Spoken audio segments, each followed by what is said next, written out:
Students, class 11 student, आज हम unit 9 के अंदर जो हमारा लास्ट टॉपिक है बेटा, वो टॉपिक है management of adolescent problem.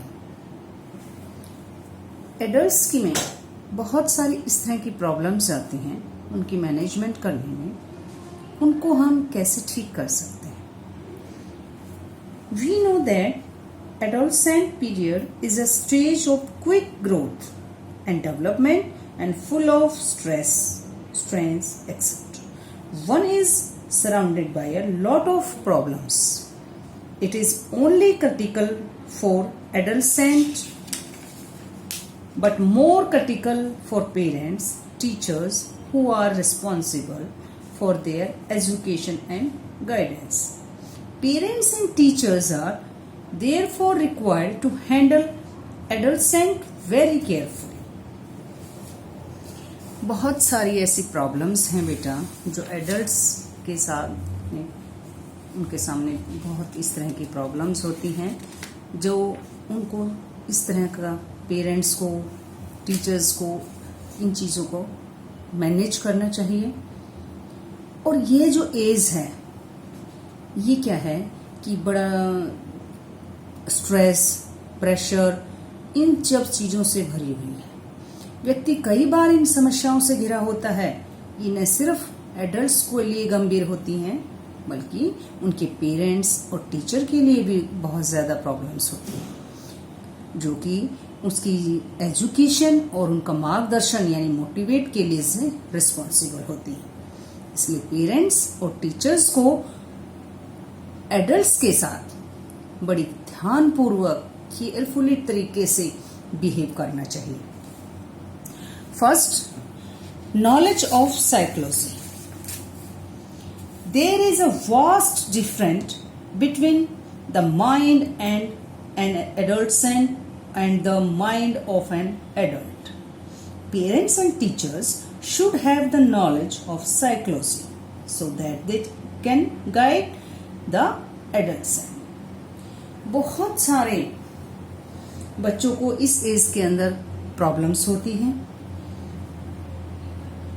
Boys and girls, आप इस एज के जो बच्चे होते हैं उनके अंदर ऐसा तनावपूर्ण माहौल होता है कि उनके लिए इस माहौल के अंदर एडजस्ट करना मुश्किल होता है।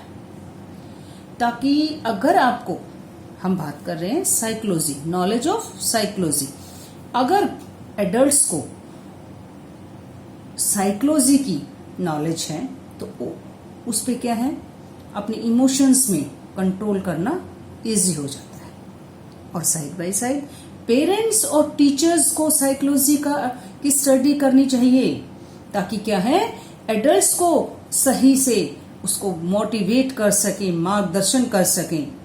एडल्ट्स के बिहेवियर्स, प्रॉब्लम्स को समझने के लिए psychology is the most important. Next है प्रोवाइडिंग सुटेबल इन्वायरमेंट। इसके अंदर है बेटा, adolescent is the most important period for the point of view of growth and development of a child. किसी भी बच्चे की ग्रोथ और डेवलपमेंट के लिए जो एडल्ट्स का जो पीरियड है, जो स्टेज है, वो मोस्ट इम्पॉर्टेंट है बेटा। इसके अंदर उन बच्चों की ग्रोथ और डेवलपमेंट के लिए पेरेंट्स को, टीचर्स को प्रॉपर से फैसिलिटी देनी चाहिए, उनको नॉलेज देनी चाहिए, प्रॉपर हेल्थ डाइट के लिए बारे में बताना चाहिए। पेरेंट्स को चाहिए कि बच्चों को प्रॉपर हेल्थ डाइट दे, पॉजिटिव सोच रखें, पॉजिटिव रिलेशंस बनवाएं, अनुकूल इन्वायरमेंट के और अवसर उपलब्ध कराने चाहिए। नेक्स्ट है giving proper sex education. Sex feeling develop very fast at this stage. Clear? At this age many types of mental tensions, conflicts and complications develop due to extra activeness of sex glands. Proper sex education can be helpful for the child, which can help him to understand about the change taking place. Proper sex education बच्चों को अपने parents को चाहिए कि अपने बच्चों को इस तरह की नॉलेज दें, टीचर्स उनको समझाएं, ये उनके लिए हेल्पफुल होगा. नेक्स्ट है proper dealing with adolescent.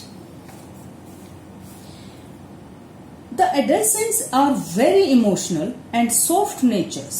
A little improper treatment may provide extremely fatal for them. बच्चों के साथ, एडल्ट्स के साथ इमोशंस भावनात्मक और नाजुक सा बिहेवियर के होते हैं. थोड़ा सा भी अगर उनके साथ गलत बिहेव किया जाएगा तो उनके लिए क्या है, गलत हो जाएगा, उनको बहुत नुकसान होगा. इसलिए पेरेंट्स और टीचर्स को उनकी नीड के अकॉर्डिंग और उनके इंटरेस्ट के अकॉर्डिंग, हैबिट के अकॉर्डिंग इन सब चीजों का ध्यान रखना चाहिए. बच्चों को टाइम टू टाइम प्रॉपर से मोटिवेट करना, उनको सजेशन करना कि आपको इस तरह से वर्क करना चाहिए, ये आपके लिए बेनिफिट है. पेरेंट्स और टीचर्स को अपने अपने ऑर्डर और जो थॉट्स एडल्ट्स के ऊपर नहीं थोपने चाहिए. नेक्स्ट है satisfying the various interest and aptitude of the adult. There is a considerable difference in the interest and aptitudes of adolescent and adult.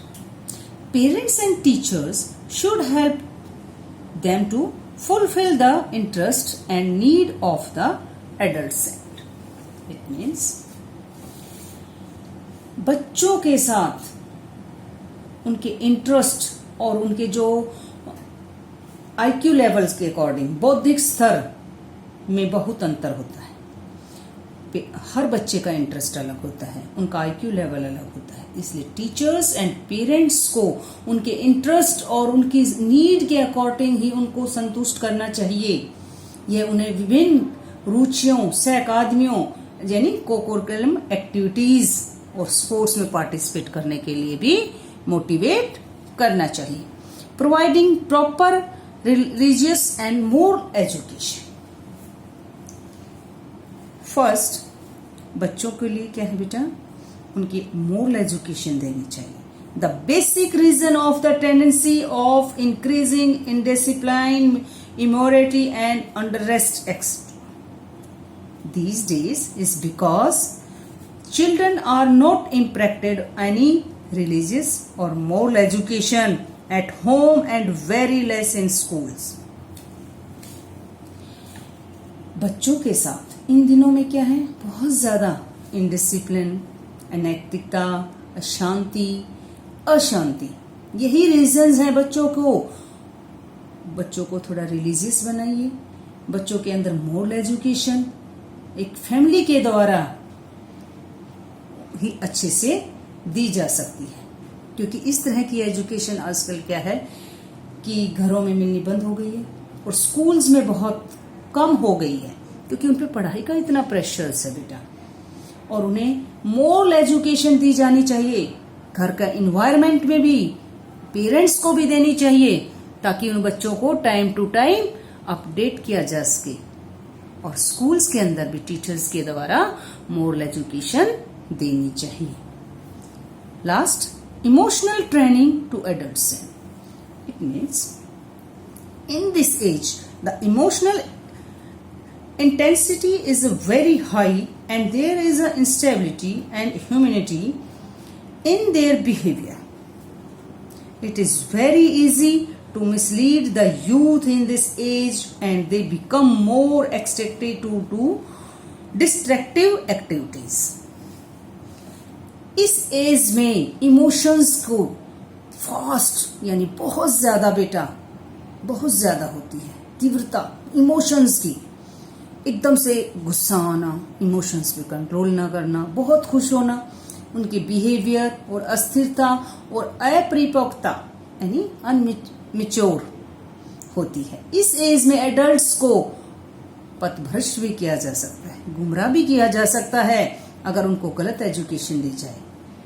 बहुत इजी हो जाता है उनके लिए और वे नेगेटिविटी एक्टिविटी ऐसी तरह की करते हैं कि उनके लिए उनको नेगेटिव एनर्जी के अंदर इतना उत्तेजित हो जाते हैं। इसलिए पेरेंट्स और टीचर्स को चाहिए कि इस एज में उनकी मदद करें और इमोशनली और मोरल एजुकेशन उनको दें।